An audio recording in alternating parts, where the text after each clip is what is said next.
नमस्कार, BTV news के इस बुलेटिन में आपका स्वागत है। सबसे पहले आइए एक नज़र डालते हैं आज की कुछ खास खबरों पर।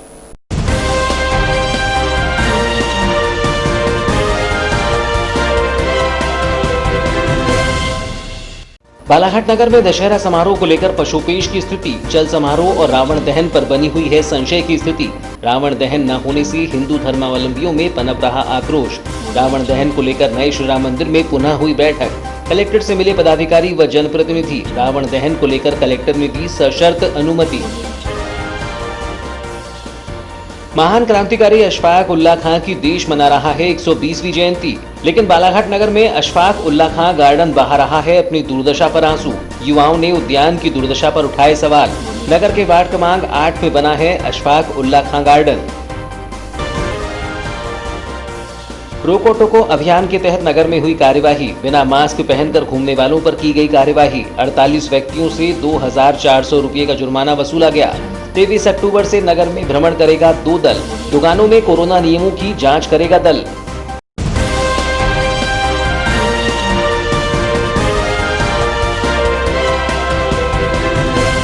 और अब समाचार विस्तार से। नगर में रावण दहन को लेकर अब पशुपेश की स्थिति नजर आ रही है। बता दें कि असत्य पर सत्य की जीत का पर्व दशहरा बालाघाट नगर मुख्यालय में बड़े ही हर्षोल्लास के साथ मनाया जाता है, लेकिन इस वर्ष कोरोना संक्रमण को देखते हुए अधिकांश आयोजन में प्रशासन ने रोक लगा दी है। हालांकि शासन द्वारा जारी किए गए निर्देश में रावण दहन पर रोक नहीं लगाई गई है, लेकिन बीते दिनों जिला प्रशासन और महावीर सेवा दल समिति की आयोजित की गई बैठक के दौरान चल समारोह और रावण दहन न करने का निर्णय लिया गया है। लेकिन रावण दहन न होने से अधिकांश हिंदूवादी संगठनों और हिंदू धर्मावलंबियों में आक्रोश भी दिखाई दे रहा है। बता दें कि बालाघाट जिले में दशहरा पर्व आकर्षण का केंद्र रहता है, जिसमें 40 किलो वजनी मुकुट धारण कर साधक हनुमान का पाठ अदा करते हैं, जिसका नगर में चल समारोह भी आयोजित होता है, जिसमें हजारों की संख्या में श्रद्धालु भक्त इस चल समारोह को देखने पहुंचते हैं। लेकिन इस वर्ष कोरोना संक्रमण को देखते हुए 14 अक्टूबर को जिला कलेक्ट्रेट कार्यालय में कलेक्टर दीपक आर्य, एसडीएम केसी बोपचे और महावीर सेवा दल समिति के पदाधिकारियों के बीच हुई बैठक के दौरान यह निर्णय लिया गया कि इस वर्ष दशहरा चल समारोह का आयोजन नहीं किया जाएगा और रावण दहन भी नहीं होगा। दशहरा के आयोजन में जैसा कि मध्य प्रदेश में हर जगह दशहरा मनाया जाता है, उससे विपरीत बालाघाट का दशहरा बहुत बड़ा होता है। यहाँ 30 से 40 हज़ार लोगों की उपस्थिति रहती है और इसमें अगर किसी प्रकार का हम चल समारोह निकालते हैं तो लोग इतने इकट्ठे होते हैं कि उनको रोक पाना बहुत मुश्किल रहता है। जैसा कि आप सभी जानते हैं कि कोविड की वजह से संक्रमण फैला हुआ है और संक्रमण की वजह से भी 1-2 दिन पहले भी 2-3 लोगों की बालाघाट में मृत्यु हो चुकी है। तो ऐसी स्थिति को देखते हुए दशहरा चल समारोह का जुलूस निकाला जाना उचित नहीं है। तो क्या रावण भी नहीं जल पाएगा क्या? नहीं, रावण भी नहीं जले। महावीर सेवा दल समिति और जिला प्रशासन के द्वारा लिए गए इस निर्णय के बाद नगर के अनेक हिंदू धर्मावलंबी संगठनों और धर्म प्रेमियों में खासी निराशा भी दिखाई दी। धर्म प्रेमियों का मानना है कि नगर में भले ही दशहरा चल समारोह न निकाला जाए, लेकिन नगर में रावण दहन की परंपरा का निर्वहन पूर्व की भांति हो, जिसको लेकर 22 अक्टूबर की शाम नगर के नए श्री राम मंदिर में बैठक का आयोजन किया गया। बैठक में महावीर सेवा दल समिति के कुछ पदाधिकारी सहित हिंदू धर्मावलंबी एवं कुछ जनप्रतिनिधि भी मौजूद रहे। इस दौरान पुनः एक निर्णय लिया गया कि नगर में दशहरा चल समारोह प्रतिवर्ष की भांति मनाया जाएगा, जिसमें विक्रम त्रिवेदी के द्वारा 40 किलो वजनी मुकुट धारण किया जाएगा। साथ ही राम लक्ष्मण की जीवंत झांकियां भी नगर में निकाली जाएंगी, जिसके बाद रावण का दहन किया जाएगा। 22 अक्टूबर को आयोजित की गई बैठक के बाद सोशल मीडिया व्हाट्सएप ग्रुप में एक मैसेज भी वायरल कर दिया गया, जिसमें दशहरा चल समारोह की पूरी तैयारियों की जानकारी भी दी गई और यह भी बताया गया कि 25 अक्टूबर को नगर मुख्यालय में दशहरा चल समारोह भव्यता के साथ मनाया जाएगा। सूत्रों से मिली जानकारी के अनुसार बैठक के उपरांत बैठक में उपस्थित कुछ पदाधिकारी कलेक्टर दीपक आर्य से मिलने पहुंचे थे, जहां कलेक्टर दीपक आर्य ने चल समारोह की अनुमति प्रदान नहीं की है, जबकि रावण दहन को लेकर सशर्त स्वीकृति मिली है। जानकारी के अनुसार 22 अक्टूबर को आयोजित बैठक में पूर्व भाजपा जिला अध्यक्ष रमेश रंगलानी, अभय कोचर, महावीर सेवा दल समिति के पदाधिकारी कुलदीप गांधी, सुनील गांधी, आनंद कोछड़, राजेश बत्रा, रितेश अग्रवाल, वैभव कश्यप, दुर्गेश शर्मा, अमन गांधी, अमन भल्ला, सतीश गंगवानी, ऋषभ भाटिया सहित अन्य युवा मौजूद रहे, जिसमें कुछ ही लोग शामिल हो सकते हैं। वहीं सोशल मीडिया में भी दशहरा चल समारोह के आयोजन को लेकर वायरल किए गए मैसेज के बाद पुनः एक मैसेज जिला जनसंपर्क अधिकारी के द्वारा व्हाट्सएप ग्रुप में भेजा जा रहा है, जिसमें कहा गया है कि दशहरा चल समारोह के आयोजन को लेकर वायरल किया गया समाचार एक गलत खबर है और अफवाह है। कलेक्टर दीपक आर्य द्वारा दशहरा चल समारोह आयोजित करने के संबंध में ऐसी कोई अनुमति नहीं दी गई है। 22 अक्टूबर को हुई बैठक में सर्वसम्मति से निर्णय लिया गया है कि दशहरा चल समारोह का आयोजन नहीं होगा। रावण दहन होगा, लेकिन सादे समारोह में होगा और कोरोना संक्रमण को देखते हुए कोरोना सुरक्षा प्रोटोकॉल का पालन करना होगा। नागरिकों से अपील की गई है कि इस तरह की अफवाह पर ध्यान न दें। 22 अक्टूबर को महान क्रांतिकारी अशफाक उल्लाह खां की जयंती पर राष्ट्र ने उन्हें अपने श्रद्धा सुमन अर्पित किए। 22 अक्टूबर 1900 को यूपी शाहजहांपुर मां भारती के उन वीर सपूतों में से एक थे जिन्होंने देश को आज़ाद करने के लिए हंसते हंसते अपने प्राणों की आहुति दे दी। देश अशफाक को काकोरी की घटना के लिए विशेष रूप से याद करता है, लेकिन बालाघाट नगर में क्रांतिकारी अशफाक उल्लाह खां की जयंती पर एक अलग ही माहौल दिखाई दिया। बता दें कि जहां 1 और 22 अक्टूबर को पूरा देश महान क्रांतिकारी अशफाक उल्लाह खां की जयंती पर उन्हें नमन करता हुआ दिखाई दिया, तो वहीं बालाघाट नगर में क्रांतिकारी अशफाक उल्लाह खां के नाम पर नगर के वार्ड क्रमांक 8 में बना उद्यान अपनी दुर्दशा पर आंसू बहाता नजर आया। बता दें कि नगर के वार्ड क्रमांक 8 में वर्ष 2002 में क्रांतिकारी अशफाक उल्लाह खां के नाम पर एक उद्यान का निर्माण किया गया है, लेकिन आज यही उद्यान अपनी दुर्दशा पर आंसू बहाता हुआ दिखाई दिया। उद्यान पर लगा बोर्ड स्वयं की कहानी बयां करते हुए दिखाई दिया। हालांकि इस दौरान एक बात यह दिखी कि क्रांतिकारी अशफाक उल्लाह खां के नाम पर बने इस उद्यान की दुर्दशा पर भाजयुमो और एनएसयूआई दोनों ही साथ साथ दिखे, जिन्होंने उद्यान की दुर्दशा पर स्थानीय प्रशासन को जमकर आड़े हाथों लिया। भाजयुमो नगर अध्यक्ष गौरव श्रीवास्तव ने कहा कि युवा मोर्चा के द्वारा देश के प्रत्येक महापुरुषों की जयंती पर उन्हें नमन करता है।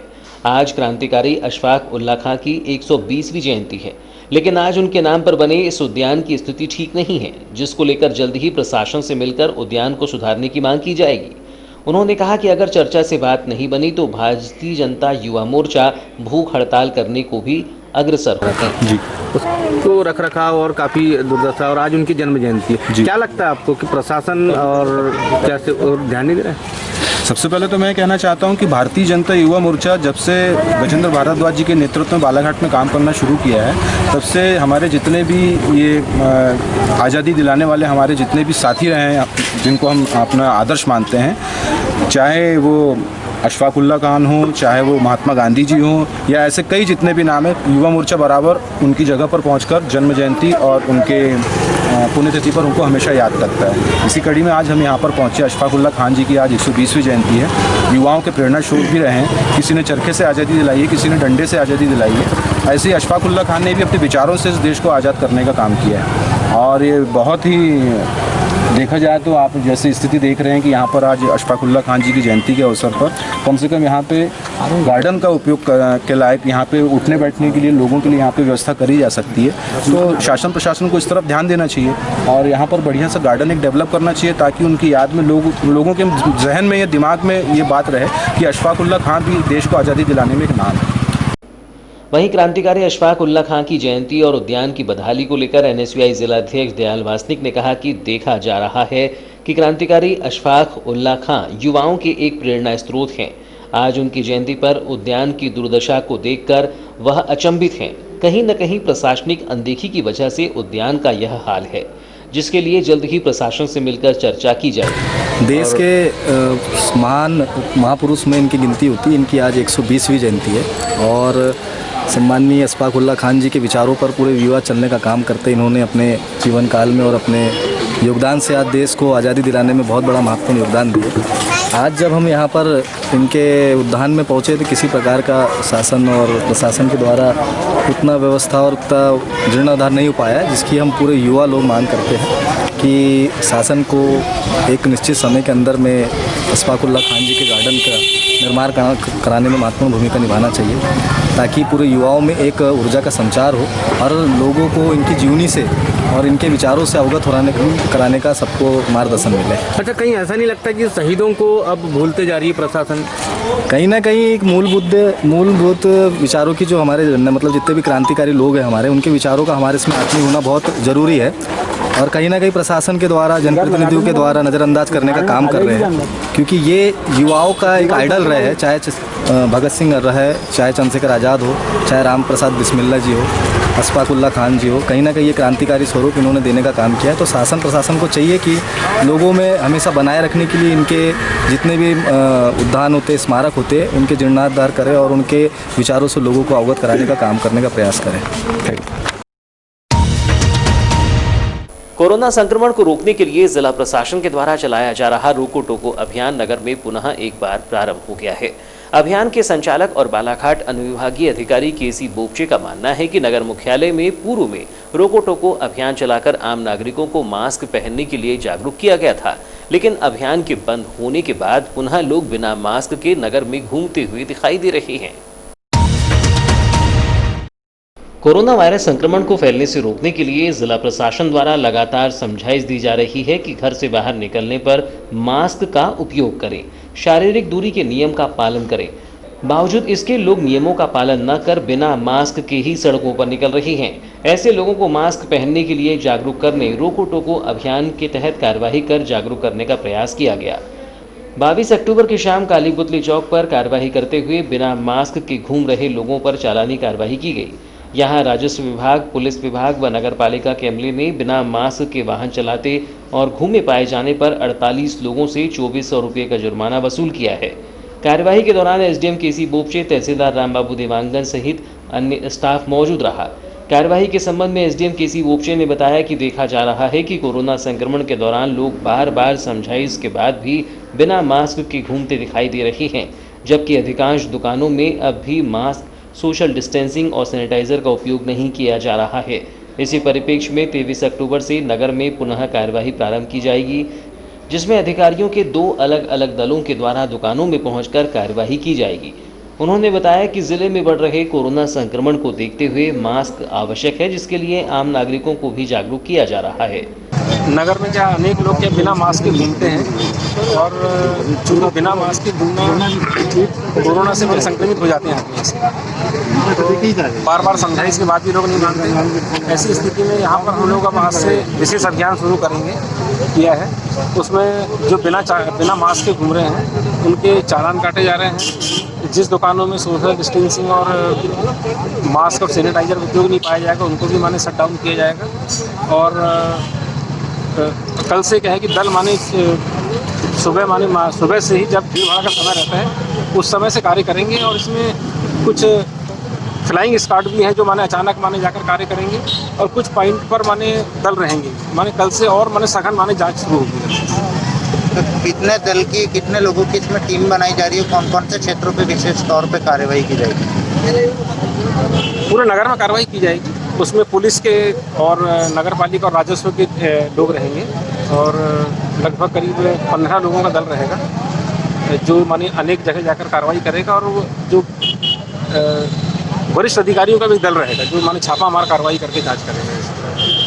सर, आज भी काली पुतली चौक में कार्यवाही चल रही है, कितने चालान लगभग आज अभी लगभग 100 लोगों के चालान तो हो चुके हैं, बढ़ते जा रहे हैं। ये सर स्पेशली मास्क के लिए कार्रवाई की जा रही है कि इसमें टीम सवारी, गाड़ी नंबर? नहीं, वो अभी हम लोग सिर्फ मास्क वाली कार्रवाई कर रहे हैं, क्योंकि हमारा भी क्या है कि क्योंकि कोविड वाला सबसे पहले माने हमारा, बाकी कार्रवाई पुलिस कर रही है। Thank you. 22 अक्टूबर को बुलंद आवाज नारी शक्ति आंगनबाड़ी सहायिका कार्यकर्ता संगठन के बैनर तले जिले की आंगनबाड़ी कार्यकर्ताओं और सहायिकाओं ने अपनी 5 सूत्रीय स्थानीय मांगों को लेकर कलेक्टर कार्यालय पहुंचकर कलेक्टर और महिला बाल विकास अधिकारी के नाम ज्ञापन सौंपा। ज्ञापन सौंपने के पूर्व आंगनबाड़ी कार्यकर्ताओं ने नगर में रैली भी निकाली, जो नगर का भ्रमण करते हुए कलेक्ट्रेट कार्यालय पहुंची, जहां आंगनबाड़ी कार्यकर्ताओं और सहायिकाओं की संख्या को देखते हुए कलेक्ट्रेट कार्यालय का मुख्य द्वार बंद कर दिया गया, जिसके बाद प्रशासनिक नियमों के तहत संगठन के प्रतिनिधियों ने कलेक्टर के नाम ज्ञापन सौंपा। ज्ञापन को लेकर बुलंद आवाज नारी शक्ति आंगनबाड़ी सहायिका कार्यकर्ता संगठन की जिला अध्यक्ष योगिता कावड़े ने बताया कि वैश्विक महामारी कोविड-19 के अंतर्गत कार्यकर्ता सहायिका से लिए जाने वाले कार्यों में संशोधन की मांग को लेकर आज ज्ञापन सौंपा जा रहा है। उन्होंने मांगों के विषय में जानकारी देते हुए बताया कि पोषण मटका एवं साप्ताहिक बाल भोजन कार्यकर्ता स्वयं के व्यय करने में असमर्थ हैं। साप्ताहिक बाल भोज पूर्व की तरह स्व सहायता समूह द्वारा उपलब्ध कराया जाए। उन्होंने बताया कि कोविड-19 के चलते मार्च माह से आंगनबाड़ी केंद्रों का संचालन बंद कर दिया गया है एवं घर घर जाकर पूरक पोषण आहार प्रदान किया जा रहा है एवं 5 वर्ष तक के आयु वर्ग के सभी बच्चों की शारीरिक वृद्धि की निगरानी आंगनबाड़ी कार्यकर्ता और सहायिका द्वारा की जा रही है। लेकिन सितंबर माह से महिला बाल विकास विभाग से मिले मौखिक आदेश से आंगनबाड़ी केंद्र प्रातः 9 बजे से शाम 4 बजे तक खोला जा रहा है, जबकि भोपाल संचालय महिला बाल विकास द्वारा आदेश जारी किया गया है कि आंगनबाड़ी केंद्रों को साफ सफाई के उद्देश्य से मात्र 2 घंटे तक ही खोला जाए। उन्होंने बताया कि जब तक विभागीय तौर पर हमें लिखित आदेश नहीं दिए जाते तब तक हम मात्र संचालय के आदेशों का पालन करके ही मात्र 2 घंटे ही खोलेंगे। को लेकर आए हमारे स्थानीय ज़िले की काफ़ी दिनों से समस्या चलती आ रही है, जो हमने कई बार मौखिक तौर से हमारे अधिकारी से कहा था और कुछ समस्याओं का मौखिक तौर से निराकरण भी हुआ है। पर हमारे ज़िले की कुछ समस्या है, जैसे कि हमारा बाल भोज का एक कार्यक्रम आया पोषण मटका, वो साप्ताहिक हमें 10-10 बच्चों को आंगनवाड़ी कार्यकर्ता को अपने जेब के पैसे से कराना है। तो आंगनवाड़ी कार्यकर्ता का वेतन इतना ज़्यादा नहीं है कि आंगनवाड़ी कार्यकर्ता खुद अपने जेब के पैसे से बाल भोज कराए। हम अपने अधिकारी से और कलेक्टर महोदय से निवेदन करते हैं कि पुनः वह स्व सहायता समूह के द्वारा हमें भोजन दे, तो हम हर सप्ताह बाल भोज कराने तैयार है। दूसरी हमारी मांग है कि हमें विभाग की तरफ से एंड्रॉयड फ़ोन मिलने का आदेश था, जो आज दिनांक तक हमें एंड्रॉयड फ़ोन नहीं मिला गया है और विभागीय तौर के द्वारा हमें दबाव बनाया जा रहा है पिछले 2 महीने से कि आप अपने पर्सनल एंड्रॉयड फ़ोन में ऐप डाउनलोड करें, उसमें मासिक जानकारी करें, जो कि अभी स्कूल के शिक्षा सत्र के चलते ऑनलाइन बच्चों की पढ़ाई चल रही है और सभी कार्यकर्ता के मोबाइल फ़ोन उनके बच्चे क्लास ऑनलाइन अटेंड कर रहे हैं, जो हम असमर्थ हैं हमारी विभागीय डाटा फिट करने में। तो हम ये भी समस्या को सामने लाए हैं कि जब तक हमें विभागीय तौर पे मोबाइल एंड्रॉयड फ़ोन नहीं दिया जाएगा, जब तक हम लोग ऑफलाइन मासिक जानकारी जैसे पहले पूर्व की तरह पर्यवेक्षक को दिया जाता था वो हम दिया जाएंगे। तीसरा, नक्सली काल्पनिक युग में जी रहे हैं, उनकी विचारधारा असंवैधानिक, अवैधानिक और असामाजिक है। जन सुरक्षा के लिए हमारी पुलिस तत्पर है और हम नक्सलियों को यहाँ कतई पैर जमाने नहीं देंगे और न ही उनके मंसूबों को कभी कामयाब होने देंगे। यह विचार 21 अक्टूबर को बालाघाट जोन के आईजी केपी वेंकटेश्वर राव ने प्रकट किए। पुलिस शहीद स्मृति दिवस पर पुलिस महानिरीक्षक बालाघाट जोन केपी वेंकटेश्वर राव ने अपने शहीद जवानों की शहादत को याद करते हुए नक्सलियों को कड़ा संदेश दिया। उन्होंने कहा कि आज हम जो स्मृति दिवस मना रहे हैं उसमें शहीद पुलिस परिवार एवं सामाजिक जन जिन्हें हम सम्मानित करते हैं। हमारा क्षेत्र नक्सल प्रभावित एरिया है। आज मैं बताना चाहता हूं कि पुलिस तत्पर है, अमला अलर्ट है। नक्सली जो कुछ कर रहे हैं उनकी मंशा है वो असंवैधानिक है, अवैधानिक है, असामाजिक है। ये आतंकवादी हैं, इनकी विचारधारा काल्पनिक है। पता नहीं कौन सी दुनिया से ऐसी विचारधारा लेकर आए हैं, क्योंकि विदेशों में भी इनकी विचारधारा अब समाप्त हो गई है और सभी ने लोकतंत्र को अपनाया है। ये लोग काल्पनिक दुनिया में हैं और यही वजह है कि ये पिछड़े हुए हैं। बालाघाट जिले की भी युवक युवतियां इस विचारधारा से जुड़ते हैं, तो हमारा प्रयास है कि कोई भी इस रास्ते में न जाए, क्योंकि ये गलत रास्ता है, मृत्यु का रास्ता है। हम लगातार ऐसे युवाओं को लोकतंत्र के मार्ग, राष्ट्र निर्माण के लिए मुख्य धारा में लाने के लिए काफ़ी प्रयास कर रहे हैं। पुलिस तत्पर है, हम लोग अलर्ट है, हमारे नक्सल ऑपरेशन हम करते रहेंगे। इनकी मंशा जो असंवैधानिक है, अवैधानिक है, असामाजिक है, ये आतंकवादी है। ये इनकी आइडियोलॉजी काल्पनिक है, पता नहीं कौन से दुनिया से लेके आए। पूरा अंदर पूरे विदेशों में अभी इनकी आइडियोलॉजी ख़त्म हो गया है और जो लोकतंत्र में सभी लोग आ गए। ये लोग अपने काल्पनिक की दुनिया में पिछड़े हुआ अपना थिंकिंग में, आइडियोलॉजी में लोग काम कर रहे हैं। हमारे बालाघाट जो वासियों इसमें जो लड़के लड़कियां हैं कुछ उसमें प्रभावित होकर चले गए हैं। हम लोग प्रयास कर रहे पूरी तरह कि बच्चे इस रास्ते में ना जाए। ये गलत रास्ता है, ये मृत्यु का रास्ता है। हम लगातार पिछले वर्षों से हमारे नए लड़कों को, बच्चों को, उनको अपने अपने लोकतंत्र में लाने के लिए, अपना राष्ट्र निर्माण के रास्ते में लाने के लिए, मुख्यधारा में लाने के लिए हम लोग काफ़ी प्रयास कर रहे हैं। कम्युनिटी पुलिसिंग कर रहे हैं, गांव-गांव जाके हम बच्चों को स्कूलों में, गांव में बच्चों को हम प्रेरणा दे। आईजी राव ने आगे कहा कि सामुदायिक पुलिसिंग के माध्यम से हम गांव-गांव जाकर बच्चों को प्रेरणा दे रहे हैं। हमने उन 900 बच्चों को ट्रेनिंग दी है जो पढ़ाई करना चाहते हैं, अपना भविष्य संवारना चाहते हैं। ऐसे बच्चों के लिए ऑपरेशन भरोसा जो हमने प्रारंभ किया है उसे और बड़े स्तर पर चलाएंगे। हमने सड़क निर्माण के लिए प्रयास किया लेकिन नक्सली ऐसा नहीं होने दे रही हैं। पिछले 3 वर्षों से सड़क निर्माण इन्होंने रोक रखा है। आज़ाद भारत में सड़क नहीं बन पा रही है, यह हमारी चिंता है। हम इसे लेकर लगातार प्रयास कर रहे हैं। हम इनकी मंशा पूरी नहीं होने देंगे, इन्हें यहाँ पैर रखने नहीं देंगे, इनके मंसूबे कामयाब नहीं होने देंगे। रोड निर्माण के लिए हम रोड भी बनवा रहे हैं मगर ये लोग करने नहीं दे रहे। पिछले 3 साल से रोड निर्माण हो रहा है यहाँ पे, वो रुका हुआ है, इनकी वजह से रुका हुआ है। 4 जो रोड जो है, ये जो मैं बता सकता हूँ कौन सा रोड क्या है, अभी रुका हुआ है इनकी वजह से। मगर हम लोग पीछे पड़े हैं कि कम से कम आज़ाद भारत में अभी तक रोड नहीं आए कुछ गाँव में, उनको निर्माण करने के लिए हम पीछे पड़े हैं। ये और कम्युनिटी पुलिसिंग में और बच्चों को एक रास्ता दिखाने के लिए हम लोग नक्सल एरिया में, हम कलेक्टर साहब, एसपी साहब, हम लोग एक उसमें एक रणनीति बना रहे, एक स्ट्रेटजी बना रहे बच्चों को, और उनको स्वावलंबन सेल्फ रिलायंट बनाने में अपने रास्ता अपने चुनने के लिए we are doing our best. तो पुनः मैं आपको बताना चाहता हूँ, पुनः मैं संकल्प करता हूँ मेरे तरफ से, मेरे पुलिस विभाग की तरफ से कि ये असंवैधानिक लोगों के, ये अनकॉन्स्टिट्यूशनल लोग हैं, ये इनकी कोई उनकी मंसूबा हम पूरी करने नहीं देंगे, यहाँ उनको पैर रखने नहीं देंगे। बंग बंधुओं द्वारा जीएसटी पीजी कॉलेज के बाजू में नगरपालिका विद्यालय प्रांगण में 57वें वर्ष में मां बंगाली दुर्गा की प्रतिमा स्थापित कर भक्ति भाव के साथ धार्मिक अनुष्ठान किए जाएंगे।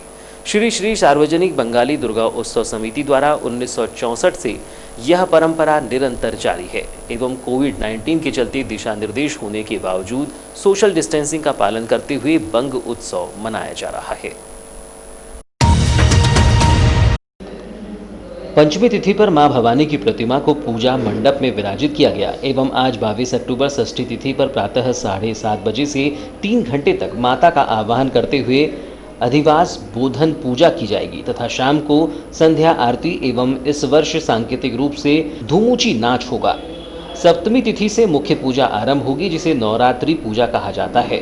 बंगाली रीति अनुसार मां का आगमन सप्तमी तिथि से विशेष रूप से माना जाता है और सप्तमी, अष्टमी, नवमी तिथि में प्रातः 7:30 से 11 बजे तक पूजन, इसके उपरांत पुष्पांजलि एवं भोग निवेदन किया जाएगा।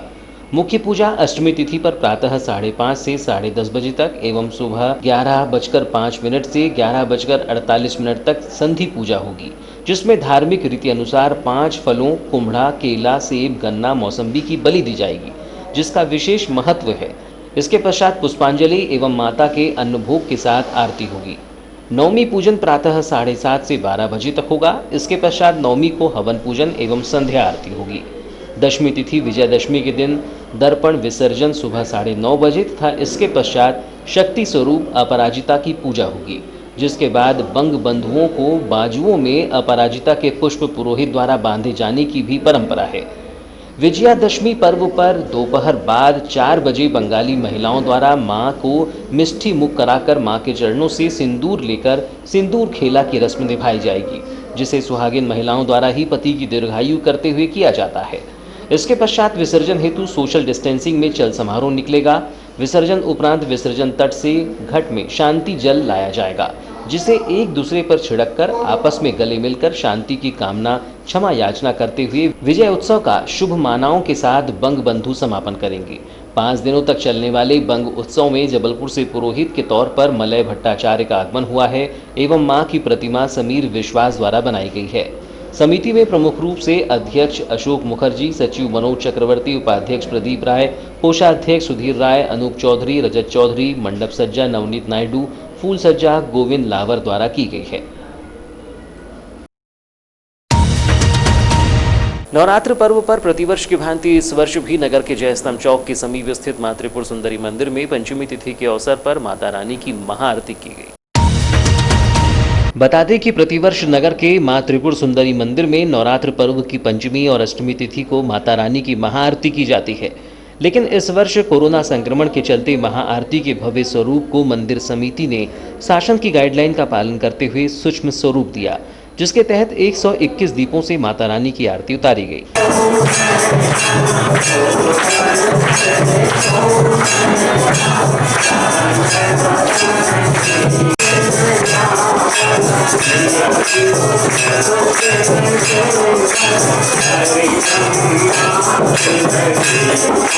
बता दें कि प्रत्येक वर्ष मां त्रिपुर सुंदरी मंदिर में पंचमी तिथि में माता रानी की महाआरती का स्वरूप देखने बड़ी संख्या में श्रद्धालु भक्त पहुंचे हैं।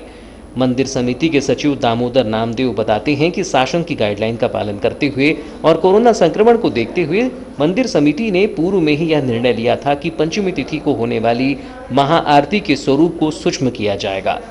उन्होंने बताया कि प्रत्येक वर्ष लगभग 451 दीपों से माता रानी की आरती की जाती थी, लेकिन इस वर्ष 121 दीपों से आरती की गई। उन्होंने बताया कि इसके अलावा अन्य सामूहिक कार्यक्रमों में भी रोक लगाई गई है। आज का हम शासन प्रशासन के आदेशों का पालन करते हुए मां त्रिपुर दुर्गा मंदिर में हमने 451 दीपों की जो आरती होती थी वो आरती स्थित करते हुए शासन का आदेश का परिपालन में 108 दीपों की जो एक आरती चलती है वह चलेगी। 21 दीपों की आरती जो हमारे पुरोहित जी करेंगे अंदर से, और 9 कन्याएं अलग से पृथक से आरती करेंगे।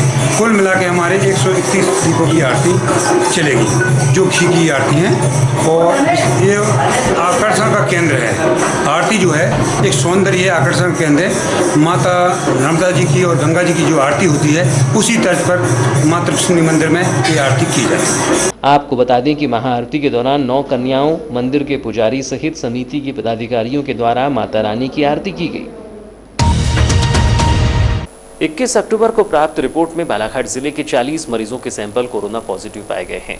शासन के प्रोटोकॉल के अनुसार 34 मरीजों के ठीक हो जाने पर उन्हें 21 अक्टूबर को डिस्चार्ज कर दिया गया है। इस प्रकार बालाघाट जिले में अब तक कुल 1870 मरीज कोरोना पॉजिटिव पाए जा चुके हैं। इनमें से 1566 मरीज शासन के प्रोटोकॉल के अनुसार ठीक होकर अपने घर जा चुके हैं। 282 मरीजों का उपचार किया जा रहा है। चिकित्सा एवं स्वास्थ्य अधिकारी डॉक्टर मनोज पांडे से प्राप्त जानकारी के अनुसार 21 अक्टूबर को कोरोना पॉजिटिव पाए गए 40 मरीजों में नगरीय क्षेत्र बालाघाट के वार्ड नंबर 10 भटेरा चौकी का 1 मरीज, वार्ड नंबर 19 नावेल्टी हाउस का 1 मरीज, वार्ड नंबर 5 नवेगांव का 1 मरीज, गर्रा का 1 मरीज, लुम्बिनी नगर का 1 मरीज, वार्ड नंबर 20 कुम्हारी मोहल्ला का 1 मरीज, वार्ड नंबर 1 बूढ़ी का 1 मरीज, वार्ड नंबर 25 आज़ाद चौक का 1 मरीज, भरवेली के 2 मरीज, बढ़ी कुम्हारी का 1 मरीज, कोसमी का 1 मरीज, वारासिवनी तहसील के ग्राम मेंढकी का 1 मरीज, कायदी का 1 मरीज, नगरीय क्षेत्र वारासिवनी के वार्ड क्रमांक 7 का 1 मरीज, वार्ड नंबर 1 का 1 मरीज, किरनापुर तहसील के ग्राम रजेगांव के 4 मरीज, पाला का 1 मरीज, परसवाड़ा का 1 मरीज, चिखला का 1 मरीज, अकोला का 1 मरीज, किरनापुर का 1 मरीज, नगरीय क्षेत्र बैहर के वार्ड क्रमांक 3 का 1 मरीज, बिरसा तहसील के ग्राम भीमजोरी का 1 मरीज, बिरसा का 1 मरीज, लालबर्रा तहसील के ग्राम कटंगटोला का 1 मरीज, खैरलांजी तहसील के ग्राम भोरगढ़ का 1 मरीज, बकोड़ी का 1 मरीज, दैतबर्रा का 1 मरीज, कटंगी तहसील के ग्राम बोनगट्टा के 4 मरीज, लखनवाड़ा का 1 मरीज, नगरीय क्षेत्र कटंगी के वार्ड क्रमांक 5 का 1 मरीज, लांजी तहसील के ग्राम टेमनी का 1 मरीज और लांजी के वार्ड क्रमांक 12 का 1 मरीज शामिल है। कोरोना पॉजिटिव पाए गए मरीजों के उपचार के लिए जिला प्रशासन बालाघाट द्वारा पर्याप्त संख्या में बेड का इंतजाम किया गया है। कोविड सेंटर गोंगलई बालाघाट बैहर एवं लांजी में 575 बेड एवं ITI के पीछे बूढ़ी बालाघाट में बनाए गए कोविड अस्पताल में ऑक्सीजन सुविधा युक्त 105 बेड का इंतजाम किया गया है। 22 अक्टूबर को दोपहर 12 बजे की स्थिति में कोविड केयर सेंटर के 575 में से 95 बेड मरीजों से भरे हैं। 182 मरीजों को होम आइसोलेशन में भर्ती रखा गया है। कोरोना पॉजिटिव 769 मरीजों को आरोग्य कसायम काढ़ा दिया जा रहा है।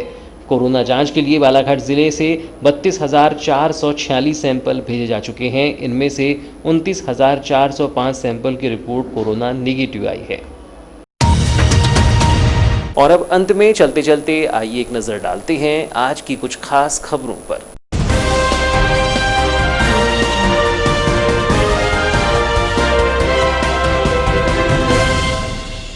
बालाघाट नगर में दशहरा समारोह को लेकर पशुपेश की स्थिति, चल समारोह और रावण दहन पर बनी हुई है संशय की स्थिति। रावण दहन न होने से हिंदू धर्मावलंबियों में पनप रहा आक्रोश। रावण दहन को लेकर नए श्री राम मंदिर में पुनः हुई बैठक। कलेक्टर से मिले पदाधिकारी व जनप्रतिनिधि। रावण दहन को लेकर कलेक्टर ने दी सशर्त अनुमति। महान क्रांतिकारी अशफाक उल्लाह खां की देश मना रहा है 120वीं जयंती, लेकिन बालाघाट नगर में अशफाक उल्लाह खां गार्डन बहा रहा है अपनी दुर्दशा पर आंसू। युवाओं ने उद्यान की दुर्दशा पर उठाए सवाल। नगर के वार्ड क्रमांक 8 में बना है अशफाक उल्लाह खां गार्डन। रोको टोको अभियान के तहत नगर में हुई कार्यवाही। बिना मास्क पहनकर घूमने वालों पर की गई कार्यवाही। 48 व्यक्तियों से 2400 रुपये का जुर्माना वसूला गया। 23 अक्टूबर से नगर में भ्रमण करेगा 2 दल। दुकानों में कोरोना नियमों की जांच करेगा दल।